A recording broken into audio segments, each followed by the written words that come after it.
Onside. Dolphins game, and it's an onside kick. A big inspiration for Gavin and I on this show is the MoveTheSticks podcast with Daniel Jeremiah, Bucky Brooks, two NFL analysts, I believe former scouts. I know DJ was.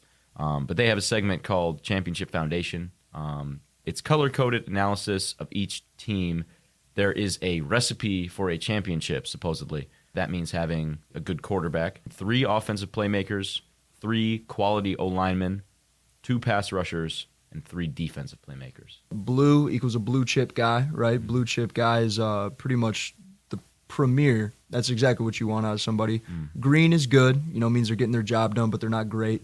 Yellow means that they got some age concerns, maybe injury concerns or contract concerns. And pink means they're young or unproven. So me and Gavin made championship foundations for our own teams, the Bears and the Lions, of course. Yeah. So, Gavin, you want to start us off here? Walk me through your championship foundation for the Lions. We can get started with the Detroit Lions quarterback, Jared Goff. You said you need a good quarterback. Mm-hmm. I listed Jared Goff in the green section. He's good. Yeah. His contract expires at the end of next season, so I guess that could be a concern, but I do kind of expect the Lions to draft a quarterback in this draft. Ooh. I think that would be pretty cool. You think first round or second round? Not in the first round. Okay. Yeah, no, probably like in the 3rd or 4th round. We got 2 third-round picks, so maybe What about something Hendon there. Hooker? Do you like Hendon Hooker at all? I just was thinking about it. I'm like, why did we draft him? I feel like Goff had too many years left on his contract when we drafted Hendon Hooker, and it didn't really make sense. And this year's draft makes a lot more sense. But yeah, Goff got him listed as good. He's kind of like a Kirk Cousins, Dak Prescott type of build. Like, I believe he can win us a Super Bowl just because of the pieces around him, but he's good, not great. Yeah. I think that's fair assessment. Yeah. And then moving on to the offensive playmakers section, I just had so much to work with here as a Detroit Lions fan, so I might have thrown more than 3 on there. I got Monty, Jahmyr Gibbs, and Amon-Ra St. Brown, all blue chip guys. Ooh. Yeah. Like that. And I know Amon-Ra St. Brown, currently his contract's coming up at the end of next year, but they're in talks for an extension, a pretty hefty extension, like $25 million a year. And he's been the best player on our offense for the last 2 years. 119 catches, 1,500 yards, 10 touchdowns last year. First team All-Pro, Pro Bowler. He was getting things done. One of the most sure-handed receivers in the league. He rarely drops anything. He's one of the hardest workers in the league. He's a good teammate, good representation of the Lions. I remember, I think 2022 draft, he announced our draft pick, and everyone was hyped to see him. That's cold. So that's cool. And then, I don't know. What do you think about Monty? That was kind of the only guy that I couldn't decide if I wanted to say he was good or a blue chip.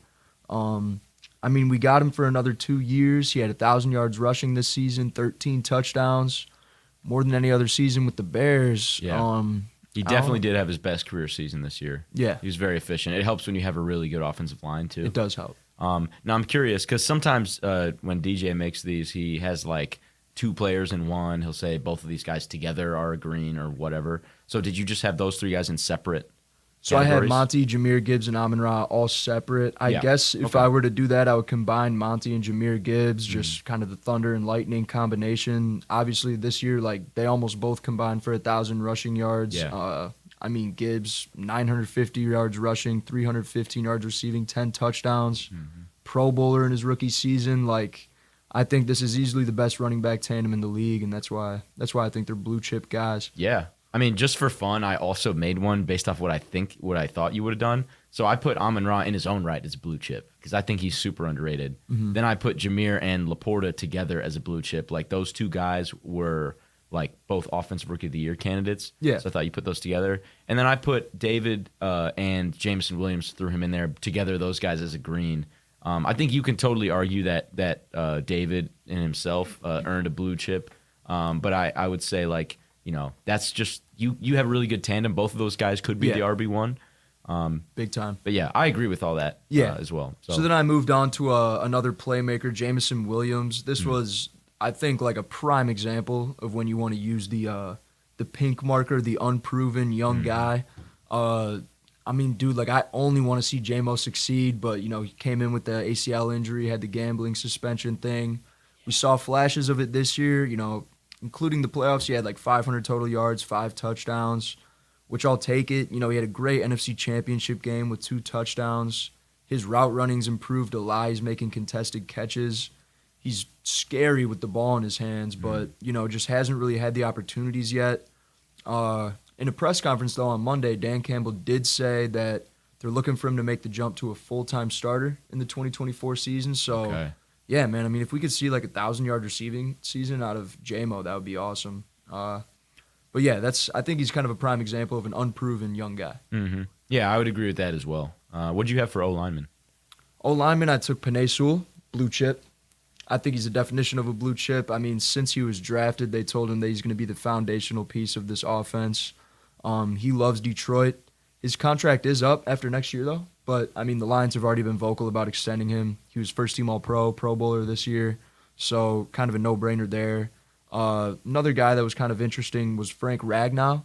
He's coming off a Pro Bowl season. He was Pro Football Focus's highest-graded center in 2023, but he admittedly almost retired at the end of this season. Yeah, that's crazy. Yeah, I mean, it's dangerous. He's been battling a chronic foot injury for the past few seasons. He is like one of those vets that just never practices during the week, and then Sunday he's ready to go. So I don't know, like, who knows? This could be his last season. I hope to get like 1 or 2 more years out of him just because he's one of the best centers in the league. But, yeah, another prime example of age or injury concerns just because he was on the brink of retirement, and he's like 28. Like, it's tough, man. Yeah, as it stands right now, it says he's 27. Damn. And so I gave him some extra credit, being like maybe the retirement's just a myth. Maybe he's just really hurting and he can heal in the offseason. So I put him at a blue chip because like he's arguably the best center in the NFL, if not the best. I know, like from what I've seen from like the Lions, like YouTube videos and stuff. All the close-up shots that they get and all the footage they get on there. Like he was struggling this year. Like he was struggling to make it through the season. Like I said, like I feel like every single week I would check the injury report and he never practiced. But I mean, you kind of earn that right as a veteran. So yeah, maybe if he can just get by like 2 more seasons without practicing, like I'll take it. Yeah, exactly. Maybe he just needs another offseason to reset, and then he'll be good. Or he just struggles to play every week. It's kind of sad. That's basically what Saquon does nowadays. Yeah. But so on the defensive end. Well, hold on. Do you have 3? Do you have 3 O-linemen? I do have 3. Taylor Decker was the last one. Yeah. He's a good example of just good. Yeah. He's been a Lion his whole career, big part of this rebuild that we've had. His contract expires after the 2025 season where he'll be 33 years old. So, give us 2 more years. Try to get a Super Bowl out of him. He's held it down at left tackle. He's, tight with the rest of the linemen. He's a good piece to have in there. So yeah, I think he earned that role right there. I would agree. And then, do you want to do offense or should I just go straight to my defense? Go to your defense. Let's hear your pass rushers. So Hutchinson, blue chip. Ooh, yeah. It's a little bit me being a little bit biased there, but born and bred to be a Detroit Lion, like he just fits this mold so perfectly. Michigan Pro man. Bowler, yeah, Michigan guy. He didn't grow up a Lions fan, but it's almost even better. He grew up a Patriots fan. Oh. So he wants to win. He just saw like a bunch of rings. But yeah, Pro Bowler this year. He really wants to win.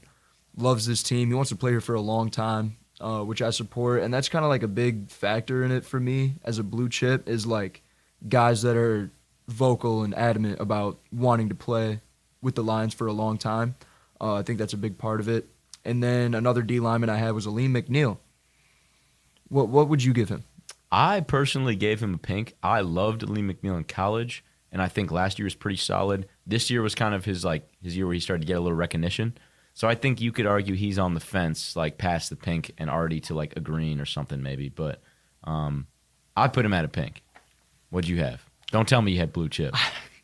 No. I had blue chip. No. Did you actually? Oh, my God. Dude, he's such a beast, man. He's such a beast. He's like the only reason, except for the linebackers, that the Lions' run defense was so good this year.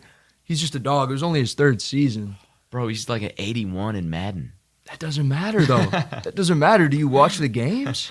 No, yeah, I will say that is a big man, and he is a crazy run stopper. And I think he had career high in sacks too. Yeah, he had 5 sacks this year, 6 tackles for loss, a forced fumble. Like he's just out there being a disruptor. You got to put 2 guys on him on every snap.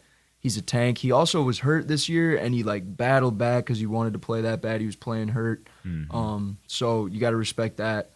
The only thing is his contract expires after next season, and I don't know if he's going to want to sign back with us. So, yeah, maybe I don't know about young and unproven because he is young, but I feel like he's proven himself. Yeah, that's fair enough. That's a fair assessment. I guess I really only remembered the last 2 years. So. Maybe I'll change that to good. Hey, man, what's done is done. Ali McNeil's a blue-chip player. Now, I'm going to hold you to that next year. He better make an all-pro team. Yeah. So my backers, I went with linebackers Anzalone and Jack Campbell. Okay. What would you grade those guys? Anzalone and Jack Campbell together, I think you can argue together that they're green. I would say Anzalone's actually pretty underrated. Campbell showed a lot of flashes, and I would love to say he's a green, but he also was a little inconsistent at times. So yeah. I think that's just like a first-year guy who's going to develop into a better player. Definitely. So, I don't know. Maybe I'd give him a green. So, for Anzalone, I gave him a good. Yeah. And then Campbell, I gave him a, young, unproven. Yeah. Campbell didn't really have consistent, playing. He didn't really have consistent snaps at the same position, all year until we kind of got to, week 15, 16. Mm-hmm. He was second on the team in total tackles with only Anzalone being ahead of him. Yeah, he's a big, strong guy, covers a lot of ground, reacts and recognizes plays, instantly. Always playing at 100%. Aaron Glenn did trust him a lot. But, yeah, I still give him the pink, the young, unproven, just because he didn't get really consistent starter reps all season last year. So I think next year he can really prove himself. Yeah, we know he's Iowa bred, so he's going to be a dog. It's only a matter of time. Yeah. So. Yeah, he doesn't play around at all. Yeah. And then my other guy on the defensive end, playmaker, Brian Branch, I gave him the blue chip. I'm giving everybody the blue chip. You know that the colors don't have any relation to your uniforms, right? It's like their skill level. I get it, so, man. All these blues, what are we... Nah, but you can argue that for sure. He was absolutely clamps this year. He was the steal of the draft. I think one of the most impressive things from Detroit last year was that when it was all said and done and everyone from the 2023 draft class, when all their rookie seasons were up, people would kind of break down, see who was really worthy of a first-round pick. And the Lions drafted 4 guys worthy of a first-round pick last year in Campbell, Laporta, who I didn't even talk about, Anzalone, and Campbell and Brian Branch. Yeah. Gibbs also, my bad. So, yeah, I mean, I think that's just outstanding. Those guys, I want them all to be blue-chip guys. I want them all to play for us for 10 years and just be Pro Bowlers. But, you can't get everything you want. I mean... If you're going to take a more realistic approach at this, would you give Brian Branch the unproven? I would give him a green. He did enough this year, I would say, to just be in that green already. You already know, he is. Because if you play multiple positions, he was playing, the slot, but he was playing safety. He was playing, nickel corner. All over the field. And he was great at any of them. So, run support, which was, kind of a question. He had a lot of talent there coming into the draft. But, he's been great. He was outstanding in run support last year. So I would definitely give him the green. So I won't kill you if you give him the blue. So what about one more guy for me? Yeah, Kirby Joseph. Ooh, I want to give him the good. I think there's 3 options for him. I want to say he's good. He gets a lot of interceptions. He tears a lot of ACLs off divisional opponents, so that's good. And then, is that a stat? But at the same time, he's kind of got some concerns. He was hurt a little bit last year, but he played 16 games, I think. I think he was third on the team in tackles, so that's pretty solid production. But yeah, I mean, he's kind of a risk taker, kind of a gambler. He gets beat on deep routes a lot, and when you're the free safety, that should not be happening to you. That's your only spot to be at. So yeah, I don't know. Kirby Joseph, I think I'm somewhere stuck between unproven and good. I mean, that was only his second year in the league, so you can definitely argue that he's unproven. But first 2 years have been pretty consistent. He had 4 picks both years. He started around 14, 15 games. He had 8 and then 11 pass deflections, and then 82 tackles and then 82 tackles. Yeah. So you can argue that we know what you're getting out of him. Yeah. But yeah, he's a solid guy in the backfield nonetheless. I was wondering if you were going to put Chauncey on here. But to me, he would be yellow because he's going in free agency. Yeah, he's an obvious yellow. I don't even think we're going to hang on to him, so kind of not really concerning myself with that at the moment. I kind of just want to ignore all the guys that are probably going to be leaving the team this year, even though it's sad to see. So then taking a look at your championship foundation, you have multiple blue chips on offense. You have a few blue chips on defense. You can argue you have more. I have. Yeah. Right. Yeah, but it sounds like everybody. really you just need another defensive playmaker. Your pass rushers seem all right, so you really just need one more defensive playmaker to go along Brian Branch. Like, you got to hope Jack Campbell keeps developing. Yeah. And then you could be looking at a championship, which I think is fair to say, because according to this formula, if you have all these filled out, you win the Super Bowl, and you guys were in the NFC Championship. So you're just like one or two pieces away. And I think that's exactly right. The formula's starting to add up, because I think all the Lions need to do in this offseason is get a corner or just any defensive back, really. I mean, we need a corner really bad. And then, probably a pass rusher. Get one of those, because what team doesn't need a pass rusher right now? Right. Obviously, I don't know. I mean, I said I think Goff can bring us a Super Bowl, but, we'll see. He's got to prove it.